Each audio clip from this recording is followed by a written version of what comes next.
আসসালামু আলাইকুম। আপনারা সবাই কেমন আছেন? তো হচ্ছে আমার দুই ছেলে হঠাৎ করে এই বিকালবেলাতেই বলছে কি, আম্মু ফ্রিজে গরুর মাংস আছে, থাকলে আমাদের কয়টা টিকিয়া বানাই দাও না, আমরা বিকালবেলায় নাস্তা করি। তা আম্মু তাই মনে করলাম যে হ্যাঁ, আমাদের হচ্ছে কয়টা প্যাকেট স্যুপ আছে, সেটা হচ্ছে স্যুপটা বানিয়ে দিই আর কয়টা টিকিয়া বানাই দিই। তাই ফ্রিজে গরুর মাংস ছিল আর ছোলার ডাল ছিল, সেটা দিয়ে আমি কয়টা টিকিয়া বানাবো এখন, সেটাই আপনাদের দেখাবো। আসুন। এই যে আমি হচ্ছে প্রেসারে ছোলার ডাল, মাংস আর সব রকম গুঁড়া মশলা, আর আমার হচ্ছে প্যাকেট কাবাব মশলা ছিল সেটা, আর কিছু আদা বাটা, রসুন বাটা আর জিরা বাটা দিয়ে এটা মাংসটা সিদ্ধ দিয়েছি। ছোলার ডালটা এটা সিদ্ধ হয়ে গেলে আমি বেটে নিব। এই যে আমার ডালটা সিদ্ধ হয়ে গেছে, আমি হচ্ছে এটা বেটে নিব। ছোলার ডালটার মাংসটা সিদ্ধ হয়ে গেছে, ডালটার মাংসটা ভালো করে বেটে নিব। এই ডালটা একটু ভালো করে মিহি করে বেটে নিতে হবে, মাংসটা যেন ছেঁচে যায় ওর সাথে, ডালের সাথে ভালো করে মিশে, তবে টিকিয়াটা মজা লাগবে। আমি এইগুলো ভালো করে বেটে নিয়ে হচ্ছে আপনাদের ভাজাটা দেখাবো। আর পেঁয়াজের কিছু বেরেস্তা করা লাগবে, এই জন্য পেঁয়াজটা ছিলে কেটে নিচ্ছি।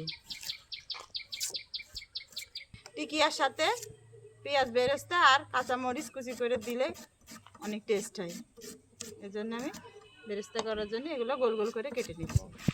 যে পেঁয়াজটা কুচি করে নিয়েছিলাম, এটা বেরেস্তা করে নিচ্ছি। এই বেরেস্তাটা টিকিয়ার ভিতরে দিতে হবে। বাটা হয়ে গেছে ডালের মাংসটা। এই যে আমার বেরেস্তাটা ভাজা হয়ে গেছে, আমি এখন এটা মাখিয়ে নিব। বেরেস্তাগুলো দিয়ে দিচ্ছি,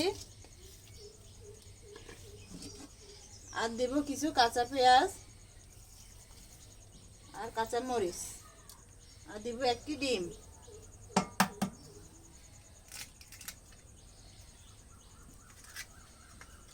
এটা ভালো করে মাখিয়ে নিব।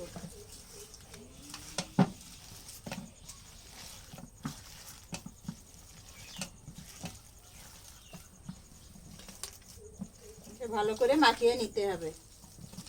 এটা মাখানোর পরে এটা শেপটা, টিকিয়া শেপটা বানাবো, সেটা আপনাদের দেখাই নিব।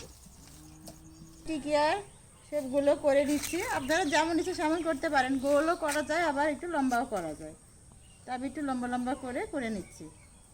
তারপর এটা করে এটা হচ্ছে 10 মিনিটের জন্য ডিপে রেখে দিতে হবে, ফ্রিজে ডিপে রেখে দিয়ে তারপরে ভাজতে হবে। তা না হলে সঙ্গে সঙ্গে ভাজতে গেলে এটা ছড়িয়ে যায়, এই জন্য 10 মিনিট ডিপে রেখে দিতে হবে।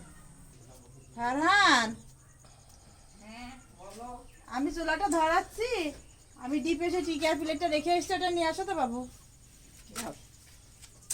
আমি কড়াইটা চাপিয়ে দিলাম, টিকিয়া ভাজার জন্য তেল দিয়ে দিচ্ছি। আমার তেলটা গরম হয়ে গেছে, আমি টিকিয়াটা ছেড়ে দিচ্ছি।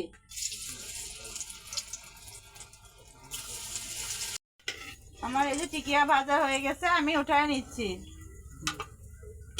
তৈরি হয়ে গেল আমার মজাদার টিকিয়া। ফারহান, আসো খেয়ে দেখো টিকিয়া কেমন হয়েছে। তোমরা তো বানাতে বলেছো। ভালো হয়েছে, ভালো হয়েছে।